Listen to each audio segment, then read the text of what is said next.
കർത്താവേ ഞങ്ങൾ രൂപാന്തരപ്പെടുത്തണമേ എന്ന് പ്രാർത്ഥിക്കുന്നു. സ്വീയ ആരാധന.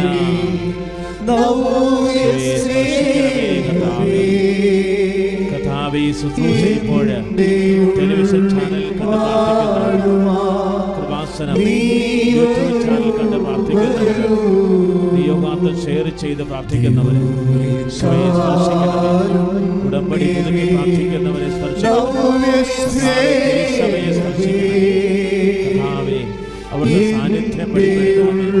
കൊറോണ വൈറസ് രോഗികളെ സ്പർശിക്കണമേ. വൈറസ് രോഗികളെ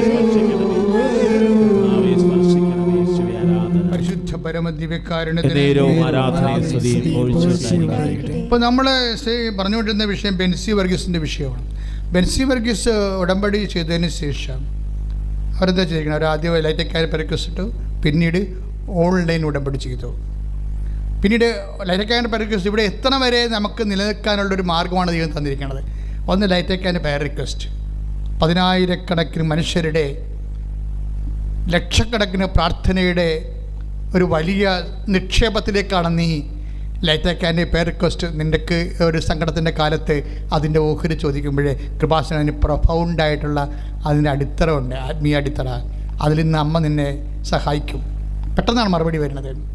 അതിനുശേഷം അവർ ഓൺലൈൻ ഉടമ്പടി ചെയ്യുമ്പോൾ, ഓൺലൈൻ ഉടമ്പടി ചെയ്ത് 24 മണിക്കൂറിനുള്ളിൽ അവർക്ക് ഇമെയിൽ കിട്ടും. കൺഗ്രാജുലേഷൻസ്, യുവർ ആപ്ലിക്കേഷൻസ് റിസീവ്ഡ്, നിങ്ങളുടെ എല്ലാ തടസ്സങ്ങളും മാറ്റിയിരിക്കണമെന്ന് പറഞ്ഞ് ലെറ്റർ കൊടുക്കും. അത് ജസ്റ്റ് 24 മണിക്കൂറാണ് അതിൻ്റെ അകത്ത് വർക്ക് ചെയ്യണത്. ഇവർക്ക് 24 മണിക്കൂർ.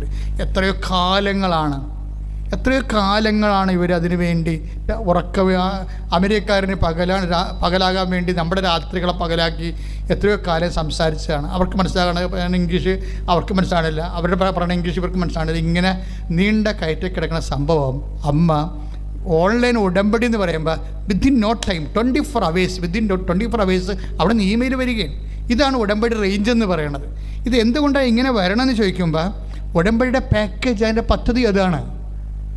അതായത് നമ്മളുടെ ഓരോ വിഷയത്തിനും, അതായത് ഇന്ന് എന്തുകൊണ്ടാണ് ഇത്രയും എഡ്യൂക്കേറ്റഡ് ആൾക്കാർ ഉടമ്പടി ചെയ്യാൻ കാരണം എന്താണ്? ഇപ്പോൾ ഇവിടെ ഉടമ്പടി വരുന്ന എല്ലാവരും തന്നെ ഒന്നാമത്തെ ഉടമ്പടി ശരിക്കും പഠിക്കണം. വളരെ ശ്രദ്ധയോടെ പഠിക്കണവർക്ക് കൂടുതലാണ് അതിൻ്റെ കാര്യം. ഇതിൻ്റെ നമ്മൾക്കുണ്ടാകുന്ന അതുകൊണ്ടാണ് ഞങ്ങൾ 65 വയസ്സ് കഴിഞ്ഞാൽ ഉടമ്പടി എടുപ്പിക്കരുതെന്നൊക്കെ പറഞ്ഞത്. ഉടമ്പടി അവർക്ക് മനസ്സിലാകത്തില്ല. അവർ കൊണ്ടുവന്ന് യുവദാസ് കുഞ്ഞാൻ്റെ പെട്ടി അസാധ്യക്കാരൻ്റെ മധ്യസ്ഥം എന്ന് പറഞ്ഞുകൊണ്ട് കത്തിട്ടേക്കണ പോലെ അവർ പോകും. ചിലപ്പോൾ പരിശുദ്ധ പ്രവർത്തനം ചെയ്യും, ചിലപ്പോൾ ചെയ്യത്തില്ല.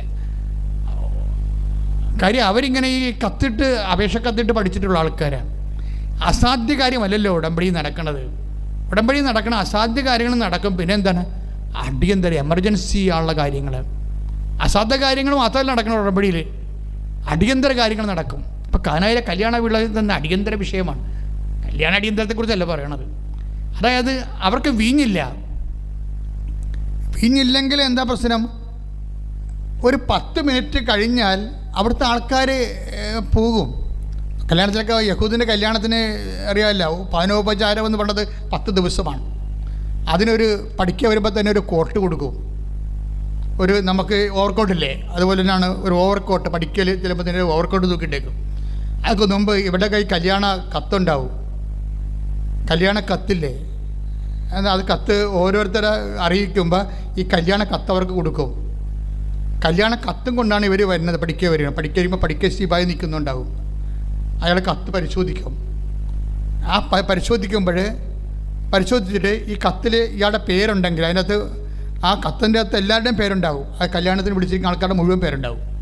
ആ കത്ത് വായിച്ച് നോക്കിയിട്ട് ഇയാൾക്ക് കല്യാണ വസ്ത്രം കൊടുക്കും. അതാണ് കർത്താവ് ചോദിക്കുന്നത്. സ്നേഹിത കല്യാണ വസ്ത്രം എന്നൊക്കെ ചോദിക്കണില്ലേ, നിൻ്റെ കല്യാണ വസ്ത്രം എവിടെ എന്നൊക്കെ ചോദിക്കില്ലേ.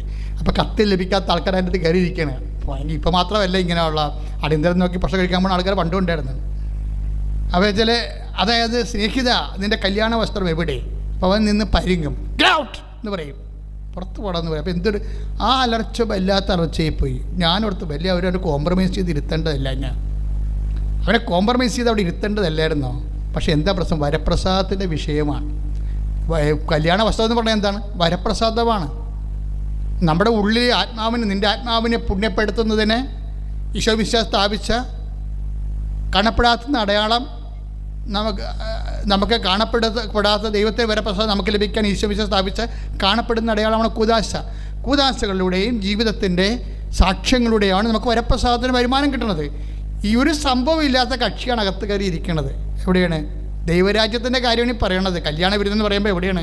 ദൈവരാജ്യത്തിലെ കല്യാണ വിരുന്നാണ് ഈ പറയണത്. അവിടെ മണവാൾ ഈശോയാണ്, സഭ മണവാട്ടിയാണ്.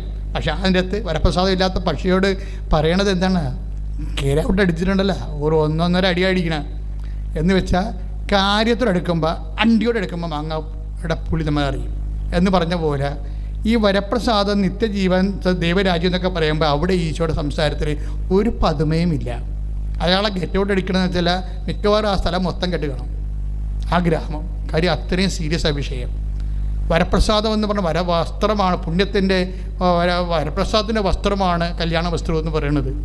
ഇത് ദൈവരാജ്യത്തിൽ ഇല്ല എന്നുണ്ടെങ്കിൽ, നമ്മൾ ചെല്ലുമ്പോഴില്ലെങ്കിൽ നമ്മൾ ഗെറ്റൗട്ടാണ് എൻ്റെ അകത്ത്, ഒരു സംശയമില്ല കാര്യത്തിൽ. അപ്പോൾ ഇവിടുത്തെ പ്രോബ്ലം എന്ന് വെച്ച് കഴിഞ്ഞാൽ ഇവിടെ വീഞ്ഞ് തീർന്നു പോയി. വീഞ്ഞ് തീർന്നു പോയത് എന്ത് ആവശ്യമാണത്? അത്യാവശ്യമല്ല, അസാധ്യകാര്യമല്ല. അസാധ്യകാര്യം ഇല്ലത്.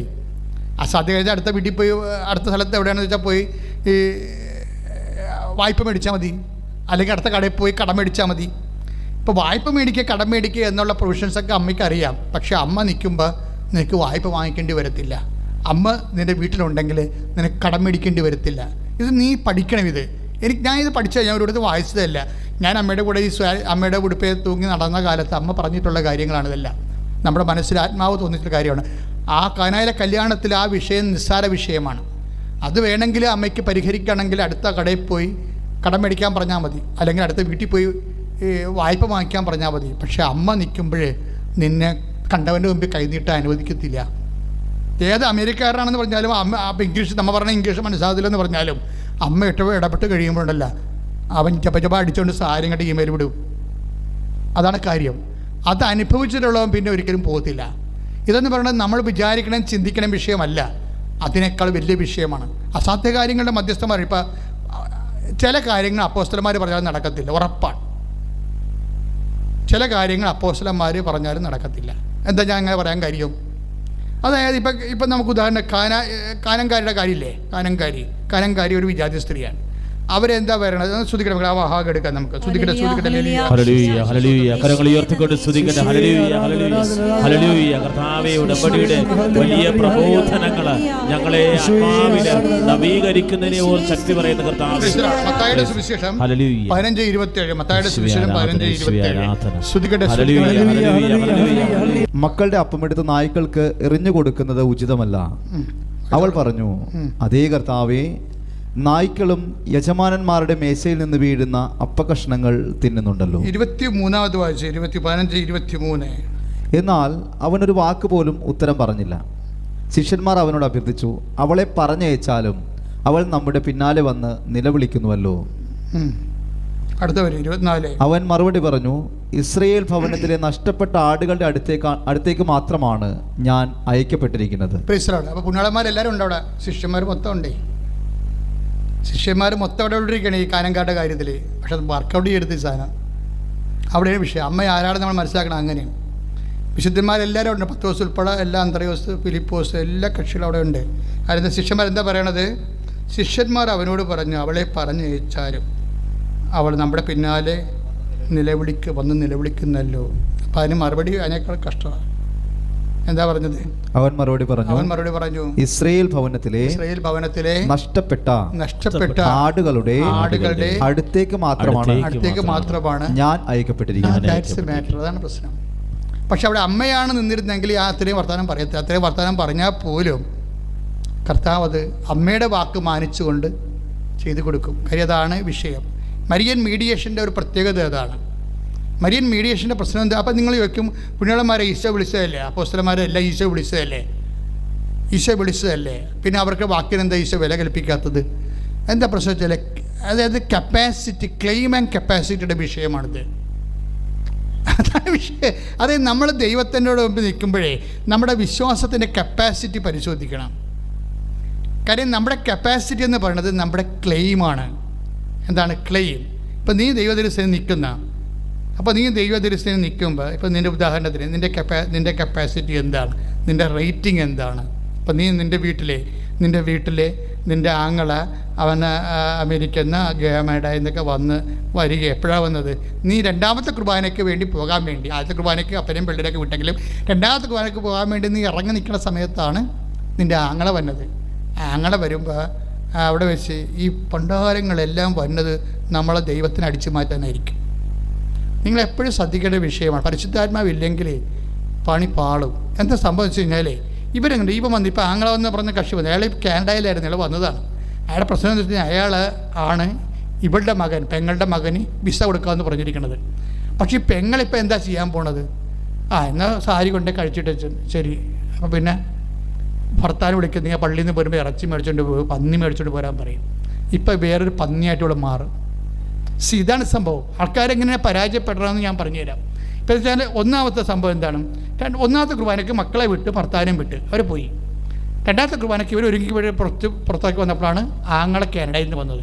ഇനി ഇവനെ എങ്ങാനും വെറുപ്പിച്ച് കഴിഞ്ഞാൽ മകൻ വീട്ടിൽ നിൽക്കും. അതുകൊണ്ട് കർത്താവിൻ്റെ അടുത്ത് പോകണോ, കുർബാനയ്ക്ക് പോകണോ, ആങ്ങളെ പ്രസാദിപ്പിക്കണോ, ദൈവത്തെ പ്രസാദിപ്പിക്കണോ, ഈ ഒരു സംഭവം എടുത്തു കഴിയുമ്പോൾ മിക്കവാറുമുള്ള പെണ്ണുങ്ങളെല്ലാം പടം ചായും. എന്താണ്? ആങ്ങളെ പ്രസാദിപ്പിക്കും. ആങ്ങളെ പ്രസാദിപ്പിച്ചുകൊണ്ട് കുർബാനയല്ലേ, കുർബാന നാളെയും കൂടാതെന്ന് പറയും. അതാണ് സംഭവം. ആങ്ങളെ നിത്യത വരെ ഉണ്ടാകുമെന്നാണ് ഈ പെരിച്ചായയുടെ ചിന്ത. ഈ പണ്ടാരം മിക്കവാറും നീ കാരണം തന്നെ ഈ മനുഷ്യൻ ദൈവത്തിൽ അകന്നു പോകും.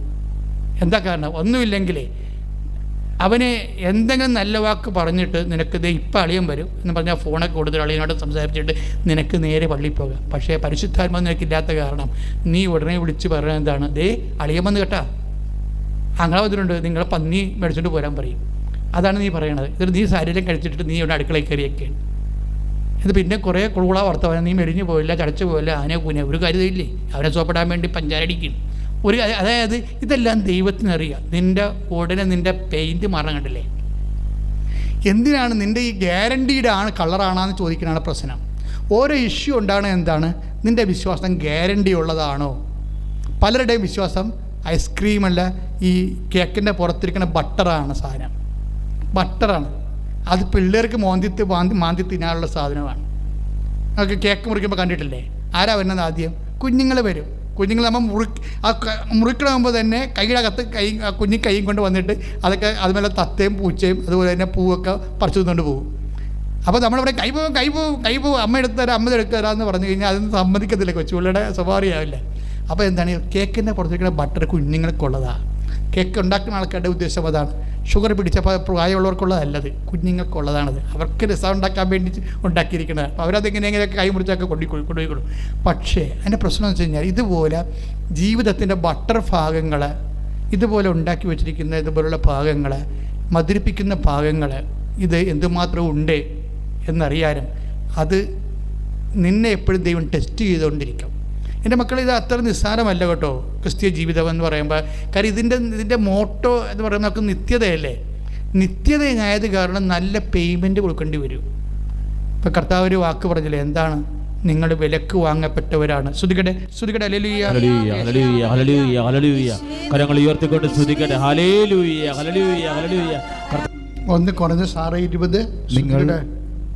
നിങ്ങൾ വിലയ്ക്ക് വാങ്ങപ്പെട്ടവരാണ്. നിങ്ങൾ വിലക്ക് വാങ്ങപ്പെട്ടവരാണ്. ആകയാൽ നിങ്ങളുടെ ശരീരത്തിൽ ദൈവത്തെ മഹത്വപ്പെടുത്തുവിൻ. ഇതാണ് പ്രോബ്ലം. അതായത് നമ്മളെ കർത്താവിൻ്റെ വിശുദ്ധമായ രക്തത്താൽ ദൈവം അവൻ്റെ ജീവൻ ചുരിഞ്ഞ് സഹനത്തിലൂടെ വിലക്ക് വാങ്ങിയതാണ്. അതുകൊണ്ട് നമ്മളെന്താ ചെയ്യേണ്ടത്? നമ്മളും ദൈവത്തെ വിലക്ക് വാങ്ങേണ്ടി വരും. അതാണ് പ്രശ്നം. സൗജന്യമല്ല. ഇപ്പം എന്തുകൊണ്ടാണ് ഈ ആങ്ങളെ ഈ സമയത്ത് തന്നെ വന്നത്? പേയ്മെൻറ്റ് സീറ്റാണത്. 1 കൊരിന്തോസ് 7:23. നിങ്ങൾ വിലക്ക് വാങ്ങപ്പെട്ടവരാണ്. നിങ്ങൾ വിലക്ക് വാങ്ങപ്പെട്ടവരാണ്. നിങ്ങൾ മനുഷ്യരുടെ അടിമകളായി തീരരുത്. നിങ്ങൾ മനുഷ്യരുടെ അടിമകളായി തീരരുത്. 1 കൊരിന്തോസ് 7:23. അതായത് നമ്മളെ ദൈവം അവിടുത്തെ വിശുദ്ധമായ രക്തത്താൽ വിലക്ക് വാങ്ങിയതാണ്. അതുകൊണ്ട് തന്നെ ദൈവത്തെ നമുക്ക് കിട്ടണതിന് പേയ്മെൻറ്റ് ചെയ്യണം. പേയ്മെൻറ്റ് എന്ന് പറഞ്ഞാൽ എന്താണ്? അതിൻ്റെ അകത്ത് വിശ്വാസമുണ്ട്, പ്രത്യാശയുണ്ട്, ദൈവസ്നേഹമുണ്ട്.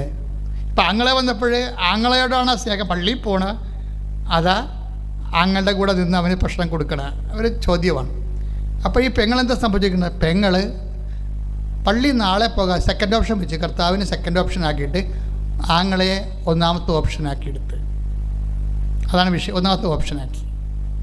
ഇതോടുകൂടി നിൻ്റെ കാര്യത്തിൽ തീരുമാനമായി, നിൻ്റെ കപ്പാസിറ്റി പോയി. We are talking about claim and capacity. ഉടമ്പടി കവനൻ്റ് എന്ന് പറയുന്നത് നമുക്ക് കപ്പാസിറ്റി ഉണ്ടാക്കുന്നതാണ്. ഈ കപ്പാസിറ്റിയാണ് നമ്മുടെ ക്ലെയിമിൻ്റെ ആധാരം. അത് എപ്പോഴും ഉണ്ടാക്കണം. അത് നിങ്ങൾ ക്രിസ്തുവിൽ വളരാൻ ഉദ്ദേശിക്കുന്നുണ്ടെങ്കിൽ, വളരാൻ ഇല്ലാതെ ഈ കപ്പ കഞ്ഞി IELTS അതുപോലെ തന്നെയുള്ള ജോലി, അതുപോലെ തന്നെയുള്ള വിടുവെപ്പൊക്കെ മാത്രമാണെങ്കിൽ സെമിത്തേരി വരെ മാത്രമേ ഈ സംഭവം വർക്കൗട്ട് ചെയ്യത്തുള്ളൂ. നിത്യതയാണ് ഉടമ്പടിയിലെ ആത്യന്തികമായ ലക്ഷ്യം. അങ്ങനെ വരുമ്പോൾ നമ്മൾ എപ്പോഴും ശ്രദ്ധിക്കേണ്ട ഒരു വിഷയം, അതായത് നമ്മുടെ കപ്പാസിറ്റി വർദ്ധിപ്പിക്കാൻ നോക്കണം. കപ്പാസിറ്റി എന്താണ്? അത് നമ്മൾ ദൈവവുമായിട്ടുള്ള, ഇപ്പോൾ നമ്മൾ വിലക്ക്, ഇപ്പോൾ 1 നിങ്ങൾ വിലക്ക് വാങ്ങപ്പെട്ടവരാണ്. അപ്പോൾ സ്വാഭാവികമായിട്ട് അറിയാമല്ലോ, ഞാൻ നിന്നെ വാങ്ങിയാണ് പേയ്മെൻറ്റ് കൊടുത്താണ്, എൻ്റെ ബ്ലഡ് കൊടുത്താണ് നിന്നെ വിലക്ക് വാങ്ങിയിരിക്കണത് എന്നാണ് ഈശോ പറയണത്. അപ്പം നമ്മളെ വിലക്ക് വാങ്ങുമ്പോൾ സ്വാഭാവികമായിട്ട് നമ്മുടെ ഭാഗത്ത് നമ്മളും അതിൻ്റെ പേയ്മെൻറ്റ് കൊടുക്കാൻ ബാധ്യസ്ഥരാണ്. പേയ്മെൻറ്റ് നമുക്ക് എങ്ങനെയെല്ലാം കൊടുക്കാൻ പറ്റും? ദൈവത്തിൻ്റെ അതാണ് നമ്മുടെ കപ്പാസിറ്റി എന്ന് പറയണത്. നമുക്ക് വിശ്വാസം നമ്മുടെ പേയ്മെൻറ്റാണ്. പ്രത്യാശ, ഇപ്പം അങ്ങനെ പറഞ്ഞു കേട്ടില്ലേ, ആരാണ്? ഞങ്ങൾ നടപടി 26:7 എന്താണ്? ഞങ്ങൾ വാഗ്ദാനം പ്രാപിക്കാൻ വേണ്ടി ഞങ്ങൾ രാവും പകലും ആരാധനയെ ചെലവഴിച്ച്, പേയ്മെൻറ്റാണത്. അത് പേയ്മെൻറ്റ് കൊടുക്കുകയാണ് അതിനെന്ത് വേണം? അവർക്ക് പ്രത്യാശ വേണം. രാവും പകലും ആരാധന ചെലവഴിക്കണമെങ്കിൽ വിശ്വാസം വേണം. പിന്നെന്ത് വേണം?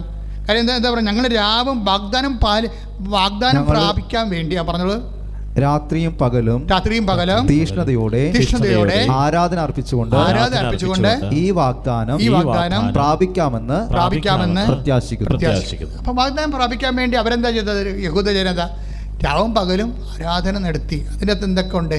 വിശ്വാസമുണ്ട്, അല്ലേ? വിശ്വാസമുണ്ട്. പിന്നെ എന്താണ്? പ്രത്യാശ. പിന്നെ ദീർഘക്ഷമയുണ്ട്. ചില കാര്യങ്ങൾക്ക് ഇത്തിരി താമസിക്കും, ദീർഘക്ഷമ. അത് ഉടമ്പടിയിൽ ആ വിഷയം അധികം വരണില്ല. പക്ഷേ എങ്കിലും ഹെവി ഡ്യൂട്ടി ചില വിഷയങ്ങൾ, നിത്യത ആണ് നിയോഗമായിട്ട് വരുന്ന ചില വിഷയങ്ങളുണ്ട്. നിത്യത നിയോഗമായിട്ട് വരുന്ന വിഷയങ്ങൾ. ഇപ്പോൾ ഒരു ചേച്ചിയോട് പറഞ്ഞു, ഞാൻ 14 കൊല്ലം എൻ്റെ അമ്മായിയമ്മയെ അവിടെ കിടക്കയിൽ ശരീരം അഴുകാതെ അവരെ സംരക്ഷിച്ചു. എൻ്റെ അനിയത്തിൻ്റെ മനസ്സമ്മത്തിന് പോലും ഞാൻ പോയിട്ടില്ല. 14 കൊല്ലം ഈ അമ്മായിയമ്മ തളർന്നു പോയ ആളാണ്, പ്രഷർ ഇടിച്ച്. അവിടെ മുതുക് വ്രണപ്പെടാതിരിക്കാൻ വേണ്ടി, അഴുകാതിരിക്കാൻ വേണ്ടി ഈ മരുമകൾ സ്വന്തം മകളെക്കാൾ നല്ലവണ്ണം അവരെ നോക്കുകയാണ്. അതാണ് അവിടെ കപ്പാസിറ്റി. എന്താ കാര്യം? മാതാപിതാക്കന്മാരെ ബഹുമാനിക്കുന്നുള്ള വചനം, കർത്താവിൻ്റെ സ്നേഹത്തെപ്പെടുത്തി കിടന്നുപോയ തളർന്നുപോയ ആൾക്കാർ നമ്മൾ ചെന്നാൽ മാത്രമേ അവരൊന്നും മറച്ചിടാനോ തിരിച്ചിടാനോ പറ്റത്തുള്ളൂ. അത് നമ്മൾ കർത്താവിൻ്റെ നാമത്തിൽ ചെയ്യുമ്പോൾ എന്നാ പറ്റണതാണത്? കർത്താവിനെ തന്നെയാണ് ആ ശുശ്രൂഷ പോണത്. ഇതാണ് നമ്മുടെ കപ്പാസിറ്റി എന്ന് പറയുന്നത്. ഉടമ്പടി നിങ്ങളെ കപ്പാസിറ്റി വർദ്ധിപ്പിക്കും. ഞങ്ങൾ ഇവിടുന്ന് നിങ്ങളോട് പറയും, രോഗികളെ കാണുക, അവരെ കുളിപ്പിക്കുക, നിങ്ങൾ പ്രേക്ഷിത പ്രവർത്തനം നടത്തുമെന്ന് പറയുമ്പോൾ, ഓ ഇനി അത് ചെയ്യണമില്ല ഇത് ചെയ്യണമില്ല എന്ന് പറഞ്ഞാൽ മോന്തയും കയറ്റി അളിഞ്ഞ മോന്തയുമായിട്ട് ചില പെരിച്ചാഴികൾ ഇവിടുന്ന് പോകുന്നുണ്ട്.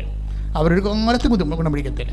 എന്താ കാര്യം എന്ന് വെച്ച് കഴിഞ്ഞാൽ, അവർ ദൈവത്തിന് വേണ്ടി വന്നതല്ല, അവരുടെ വയറ്റുപൂർണ്ണത്തിന് വേണ്ടി വന്ന് വെറുതെ കൃപാസനത്തിൻ്റെ സമയം കളയണതാണ്. അപ്പം അങ്ങനെ വരുമ്പോൾ എന്താ പ്രശ്നം എന്ന് വെച്ച് കഴിഞ്ഞാൽ, ദൈവത്തിന് അവരെ കൊണ്ടൊരു പ്രയോജനമില്ല. കാര്യം എന്താണ്? ദൈവം ചില കാര്യങ്ങൾക്ക് അവർക്ക് കപ്പാസിറ്റി ഇല്ല. ഇത്തിരി ഹെവി ഇവർ രോഗിയായി, കുടുംബത്തിൽ തന്നെ ഉണ്ട് രോഗികൾ, കുളിപ്പിക്കാൻ വേണ്ടി മാത്രമുള്ളവർ. ഇപ്പോൾ 2 കുഞ്ഞുങ്ങൾ, അനിയൻ്റെ ഭാര്യയാണ്, അവർക്ക് 2 കുഞ്ഞുങ്ങളുണ്ട്, പിഞ്ചു കുഞ്ഞുങ്ങളാണ്. അപ്പോൾ അതുങ്ങളെ ആ കാര്യമുള്ളത് കണ്ട് അപ്പന് ഭക്ഷണമൊക്കെ ഉണ്ടാക്കി കൊടുക്കും, പക്ഷേ കുളിപ്പിക്കാൻ പറ്റത്തില്ല. അപ്പോൾ ചേച്ചിമാരാരെങ്കിലും ചെറുത്തിമാരാരെങ്കിലും അല്ലെങ്കിൽ പെൺമക്കളാരെങ്കിലും ഒക്കെ ചെല്ലുകയാണെങ്കിൽ, അവർ ഉടമ്പടി എടുത്തിട്ടുള്ളവരാണെങ്കിൽ അവരോട് പറഞ്ഞിട്ടുണ്ട്, നിങ്ങളപ്പൻ പ്രായമായവർ അഴുകി മെഴുകിയൊക്കെ കിടക്കുന്നവരെ നിങ്ങളെ കുളിപ്പിക്കണം. അതെന്താണ്? അത് നമ്മുടെ കപ്പാസിറ്റി വർദ്ധിപ്പിക്കാനാണ്. കപ്പാസിറ്റി വർദ്ധിച്ചാൽ, ദൈവദൃശ്യ കപ്പാസിറ്റി വർദ്ധിച്ചാൽ എന്ത് സംഭവിക്കും? നമുക്ക് ക്ലെയിം ഉണ്ടാകും. ക്ലെയിം കർത്താവിൻ്റെ കപ്പാസിറ്റി എന്ന് പറയുന്നില്ല, അതല്ലേ ഇപ്പോൾ അയാൾ പറയണത് 3:6 പറയണില്ലേ, അല്ലേ? നടപടി പുസ്തകം പറയുമ്പോൾ ഉടൻ തന്നെ കാണുമ്പോൾ എന്താ കപ്പാസിറ്റിയെക്കുറിച്ചാണ് പറയണത്. എനിക്ക് പൊന്നും വെള്ളിയോ ഒന്നുമില്ല, വെള്ളിയോ സ്വർണമോ എൻ്റെ കയ്യിലില്ല. നടപടി 3:6 അല്ലേ? അതെ. നടപടി 3:6 ഒന്ന് പറഞ്ഞേ. വെള്ളിയോ സ്വർണമോ എൻ്റെ കയ്യിലില്ല, എനിക്കുള്ളത് ഞാൻ നിനക്ക് തരുന്നു. നസറായനായ യേശുക്രിസ്തുവിന്റെ നാമത്തിൽ എഴുന്നേറ്റ് നടക്കുക. അപ്പോൾ തൻ്റെ കപ്പാസിറ്റിയാണ് പത്രോസ് പറഞ്ഞത്. വെള്ളിയും സ്വർണമൊന്നും ഇല്ല, പണിക്ക് പോയിട്ട് വർഷങ്ങളും മാസങ്ങളൊക്കെ ആയി, സാമ്പത്തികമായ വലിയ ഗതിയൊന്നും ഇല്ല. പക്ഷെ അതൊന്നും ആ മനുഷ്യൻ്റെ ആന്തരികമായ മനസ്സിനെ ഒന്നും ബാധിക്കണില്ല. ഇപ്പം നമുക്ക് സാമ്പത്തികം, ഇപ്പം നാളത്തെ ആഹാരത്തെ നമുക്ക് കണ്ടില്ലെന്നുണ്ടെങ്കിൽ നമുക്ക് കെട്ടിത്തൂങ്ങാൻ കയറെടുക്കത്തില്ലേ? അത് കഴിഞ്ഞാൽ നമ്മളുടെ ദൈവവിശ്വാസം ഇല്ലാത്തതുകൊണ്ട് അങ്ങനെ സംഭവിക്കുന്നതാണ്. അല്ലെങ്കിൽ എൻ്റെ കർത്താവ് അയാൾ പറയുന്നത് എന്താണ്, എനിക്ക് പൊന്നും വെള്ളിയും ഇല്ല, ഞാൻ അതിന് മോന്തയും കയറ്റി നിലയും വിളിച്ച് നാട്ടുകാരുടെ തെറി, ദൈവത്തിന് തെറി പറഞ്ഞ് നാട്ടുകാരെയും കുടുംബക്കാരുടെ തെറിയും പറഞ്ഞ് നടക്കണില്ല. ഇപ്പോൾ നമ്മുടെ വീട്ടിൽ നിന്ന് 10 മണിയാകുമ്പോൾ പെണ്ണുമ്പിള്ള അടുത്തേക്ക് നിൻ്റെ ശ്രീധം കൊണ്ടുവന്നിട്ടില്ല, നിനക്ക് തന്നില്ല, നിൻ്റെ ആങ്ങളെന്നെ പറ്റിച്ച്, നിൻ്റെ അപ്പനെ പറ്റിച്ച് എന്ന് പറഞ്ഞ് പുള്ളി 2 വാട്ടിച്ച് അടിച്ചുകൊണ്ട് വെറുതെ ഇരുന്നിട്ട് പഞ്ചാംഗം വായിക്കണം കാണാൻ വീട്ടിരുന്നുണ്ട്. ഇങ്ങനെയൊക്കെ തല്ലിക്കുരണം ശരിക്കും പറഞ്ഞാൽ.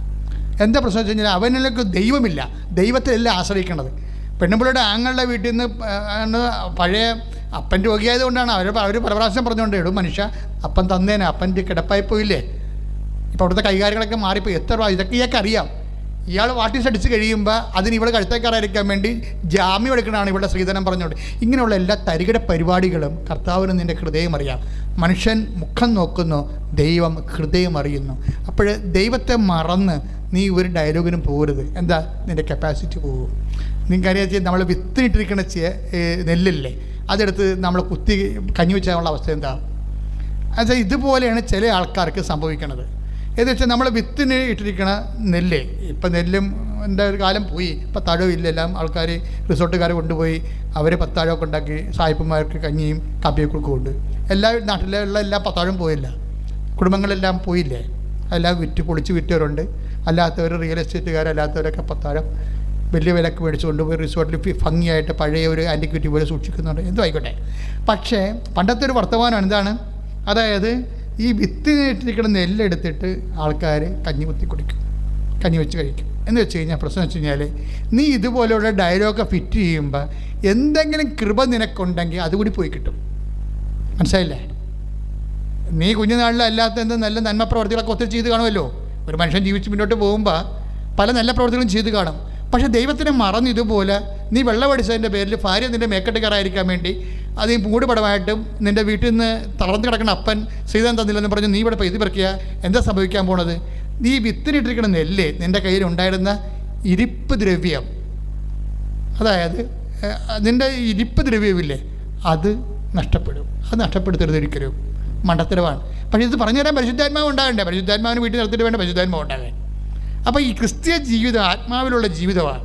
ആത്മാവ് പറയട്ടെ, മകനെ ഇപ്പോഴും സംസാരിക്കരുത്, ഇതൊന്നും വിഷയമല്ല, അപ്പൻ തളർന്ന് കിടക്കുകയാണ്, അപ്പനെ കൊണ്ടല്ലല്ലോ നിന്നെ സൃഷ്ടിച്ചിരിക്കുന്നത്. സത്യമല്ലേ? അത് ആരെയും സൃഷ്ടിച്ചിരിക്കുന്നത് അപ്പനെയും അമ്മനെയും കണ്ടുകൊണ്ടല്ല, സഹോദരങ്ങളെ കണ്ടുകൊണ്ടുമല്ല. എന്താണ്?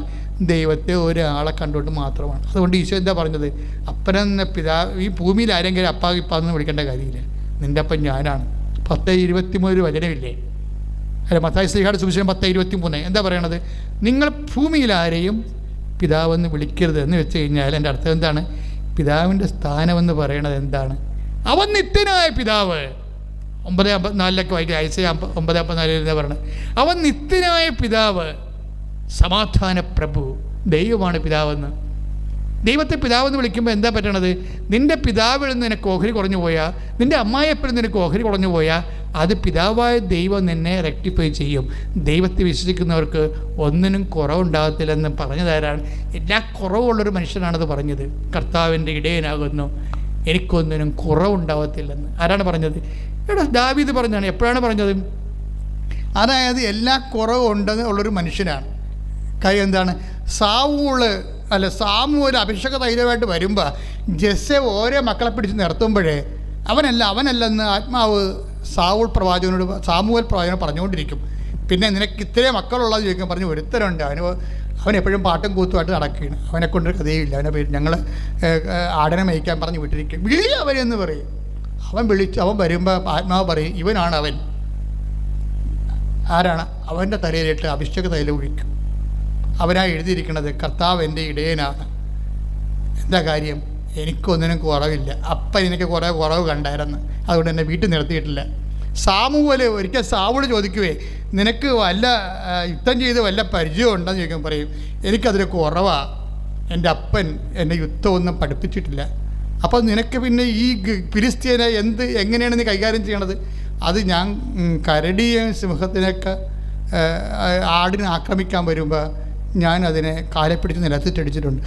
മാതാവി, സാവൂളെ എഴുന്നേക്കോടിനെ. കാര്യം സാവൂളൊരു പൂച്ചയെ പോലും കൊന്നിട്ടില്ല. അപ്പോഴാണ് ഒരുത്തം വന്ന് നിൽക്കാൻ പറഞ്ഞാൽ ഞാൻ മുഖത്തെ കൊന്നിട്ടുണ്ടെന്ന്. അപ്പോൾ അതാണ് മനുഷ്യന്മാരുടെ മുമ്പിൽ എല്ലാ കുറവുള്ള ആളാണ്, യുദ്ധം പഠിച്ചിട്ടില്ല. അതുകൊണ്ട് ഗോലിയാത്തിനെ കാണുമ്പോൾ എന്താ പറയണത്, നീ നിൻ്റെ വാളിലും കുന്തത്തിലൊക്കെയാണ് ആശ്രയിക്കണത്, ഞാൻ എൻ്റെ ദൈവമായ കർത്താവിലാണ് ആശ്രയിക്കുന്നത്. ഞാൻ ദാവീദിൻ്റെ കല്ലറയിൽ നിന്ന് കണ്ണീരോടെ ഒരു ജപമാല മൊത്തം ചൊല്ലിയതാണ്. അതിൻ്റെ പേരിൽ എൻ്റെ കൂടെ ഉണ്ടായിരുന്ന ആൾക്കാരെല്ലാം എന്നെ അറിയാതെ പോയി കളഞ്ഞതാണ്. എന്നിട്ട് ഞാൻ പഴയ ജെറുസലേം മുഴുവനും 3 മണിക്കൂർ ഞാനും വിജയകുമാരൻ കൂടി അലഞ്ഞു നടന്നാണ് നട്ടപ്രാന്തം വെയിലത്ത്. അത്രയും മനസ്സുരുകി പ്രാർത്ഥിച്ചാണ്. കാര്യം ദാവീദ് ആരാണെന്ന് എനിക്കറിയാമായിരുന്നു. ഞാൻ ഇന്ന് ഈശോയോട് ചോദിക്കുമായിരുന്നു, ഈശോ ദാവീദ് കുറേ കുഴപ്പങ്ങളൊക്കെ കാണിച്ച ആളല്ലേ, പിന്നെ നീ എന്തിനാ എപ്പോഴും അവനെക്കുറിച്ച് പറയണമെന്ന്. അവനെക്കുറിച്ച് പറയാൻ കാര്യം അവൻ ദൈവം എന്ന് മാത്രമേ അവൻ്റെ ജീവിതത്തിലുള്ളൂ. ദൈവം ആരാണെന്ന് അവനെ അറിയാം. കുറച്ച് കാര്യങ്ങളൊക്കെ കൈപ്പിശക്ക് സ്വന്തം ശരീരത്തിൻ്റെ പരവശ്യങ്ങൾ കൊണ്ടുണ്ടായി പോയിട്ടുണ്ടെങ്കിലും ദൈവം അവനെ കൈവിട്ട് കളഞ്ഞിട്ടില്ല. അവനെ എഴുതി വെച്ചിരിക്കുന്ന സാധനമാണ്. എൻ്റെ അപ്പൻ എന്നെ തിരക്കിയിട്ടില്ല, യുദ്ധം പഠിപ്പിച്ചിട്ടില്ല, എന്നെ ആ മക്കളിൽ ഒരു നല്ല ആളായിട്ട് കണ്ടിട്ടില്ല. അതുകൊണ്ട് എന്നെ കാടിനെയും പശുവിനെയും മേയ്ക്കാൻ വിട്ടതാണ്. എനിക്കെല്ലാ കുറവുമുണ്ട്, പക്ഷേ കർത്താവ് എൻ്റെ ഇടയനായത് കാരണം ഈ കുറവൊന്നും ഞാൻ അംഗീകരിക്കത്തില്ലെന്ന്. അതാണ് പ്രശ്നം. എനിക്കൊന്നും മുട്ടുണ്ടാവില്ലെന്നില്ലേ, എനിക്ക് കുറവൊക്കെ ഉണ്ട്, പക്ഷേ ഞാൻ അംഗീകരിക്കത്തില്ല. എന്താ കാര്യം? എല്ലാ കുറവിനെയും നികർത്തുന്നവനാണ് എൻ്റെ കർത്താവ്. കർത്താവാണ് എൻ്റെ ഇടയനെന്ന് പറയും. ഇതാണ് ദൈവപൈതലെ ഇല്ലായ്മക്കാരൻ്റെ ഒരു വിശ്വാസം എന്ന് പറയുന്നത്. അവന് വിശ്വാസം, അവന് സൗന്ദര്യമില്ല, ആരോഗ്യമില്ല, അവന് സ്കില്ലില്ല, അവന് പെർഫോമൻസ് ഇല്ല, അവന് കപ്പാസിറ്റി ഇല്ല, അവന് പ്രൊഫഷൻസി ഇല്ല, അവന് പ്രൊഫൗണ്ട് അല്ല, അവന് ഒരു പ്രൊഫഷണലിസം ഇല്ല, ഒരു കോപ്പുമില്ല. പച്ച മലയാളത്തിൽ പറഞ്ഞ നാട്ടുകാരുടെ നാട്ടുഭാഷയെ പറഞ്ഞ ആർക്കെങ്കിലും ബുദ്ധിമുട്ടുണ്ടെങ്കിൽ ക്ഷമിക്കുക. പക്ഷേ ഞാൻ ആ കാര്യത്തിൻ്റെ ഈ വിഷമം പറയാൻ വേണ്ടി പറഞ്ഞതാണ്. എന്താ വിഷയമെന്ന് വെച്ച് കഴിഞ്ഞാൽ, അങ്ങനെ വരുന്നൊരു വിഷയത്തിൽ ദാവീദ് പക്ഷേ അത് അംഗീകരിക്കണില്ല. അവന് കർത്താവുള്ളപ്പോൾ എല്ലാം ഉണ്ടെന്നാണ് പറയണത്. ഇതാണ് നിലപാടെന്ന് പറയണത്. നിൻ്റെ വീട്ടിലെ ഓരോരോ ഇല്ലായ്മക്കാർ, അവർ തന്നില്ല, ഇവർ തന്നില്ല, അവരങ്ങനെ അന്ന് എന്നെ കയറ്റി വിട്ടാൽ ഇന്ന് എവിടെ ഇരുന്നേനോ, എന്നെ അന്ന് അയാൾക്ക് കെട്ടിയിരുന്നെങ്കിൽ എത്ര കല്യാണക്കാര്യം വന്നാണ് വീട്ടുകാർ സമ്മതിക്കഴിഞ്ഞിട്ടല്ലേ. അയാളെയാണ് ഞാൻ കെട്ടിയിരുന്നെങ്കിൽ ഇന്ന് എന്ത് മെച്ചം ഉണ്ടായിരുന്നു. ഇപ്പോൾ ഞാൻ നിങ്ങളൊരു കണ്ടാമൃഗത്തിൽ കാണിച്ചു തന്ന് അതിൻ്റെ പുറകെ ഇപ്പോൾ കെട്ടിയത് കൊണ്ടല്ലേ ഞാൻ ഇങ്ങനെ വാക്കപ്പെട്ട് പോകുന്നത്. ഇങ്ങനെ കഴിഞ്ഞകാല സംഭവം, വരാപോണ സംഭവം ഓർത്തോണ്ട് നിരാശയും വേദനയും ഭാരവും ദൈവത്തിന് മറന്നുള്ള സംസാരവും ദൈവത്തിലെ ഈ ഉടമ്പടിയോടുകൂടി എല്ലാം നീ അവസാനിപ്പിക്കണം. നിനക്കൊന്നും നഷ്ടപ്പെട്ടിട്ടില്ല. നിനക്കെല്ലാം നേടാൻ വേണ്ടി ദൈവം നിനക്ക് ഒരവസരം തന്നിരിക്കുകയാണ്. ഇനി ദൈവം മാത്രമെന്നും പറഞ്ഞ് ജീവിക്കാൻ നിനക്കൊരു കൃപ കൂടി കിട്ടട്ടെ. സ്തുതിക്കട്ടെ. Hallelujah, hallelujah, hallelujah, hallelujah. കരങ്ങൾ ഉയർത്തിക്കൊണ്ട് സ്തുതിക്കട്ടെ. Hallelujah, hallelujah.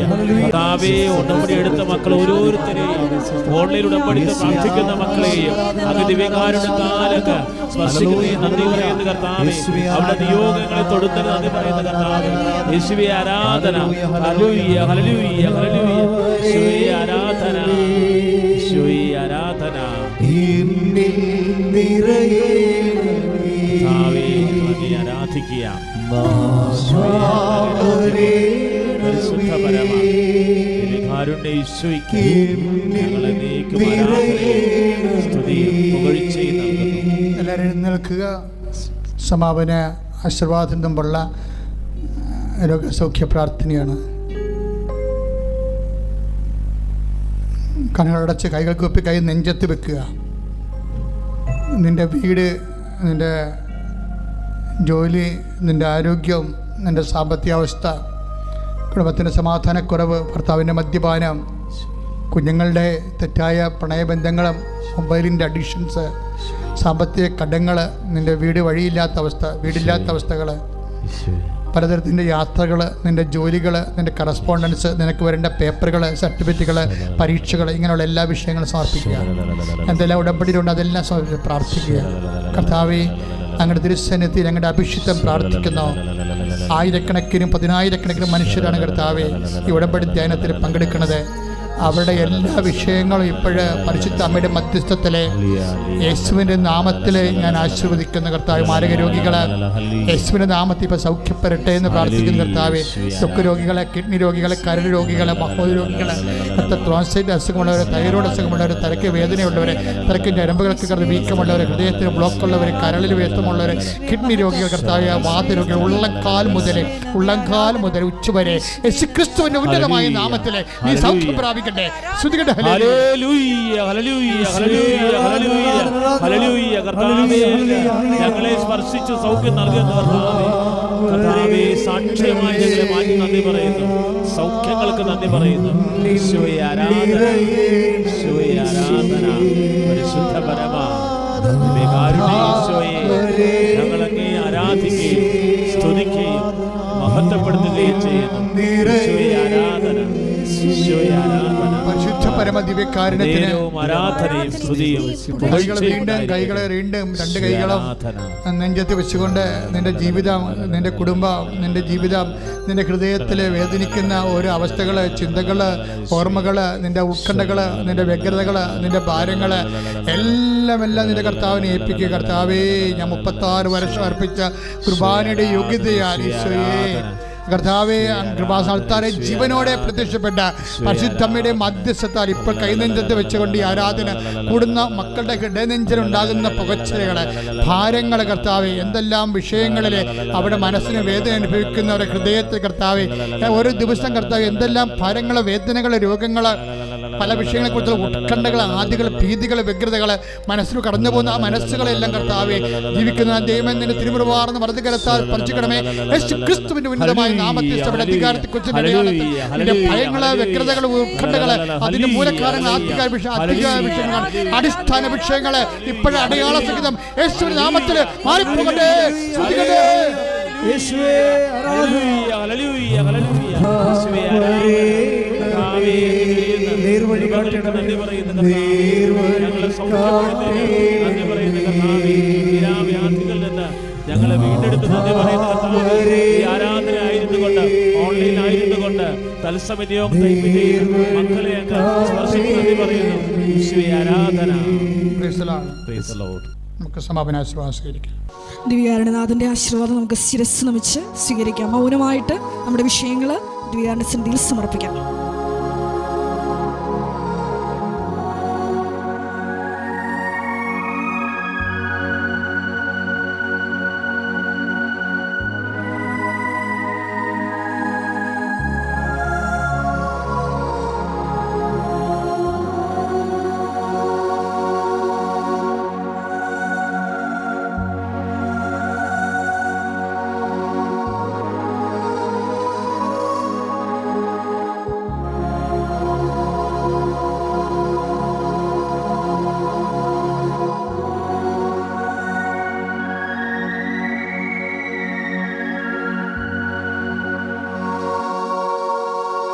പരിശുദ്ധ പരമമാ ദിവ്യകാരുണ്യമേ,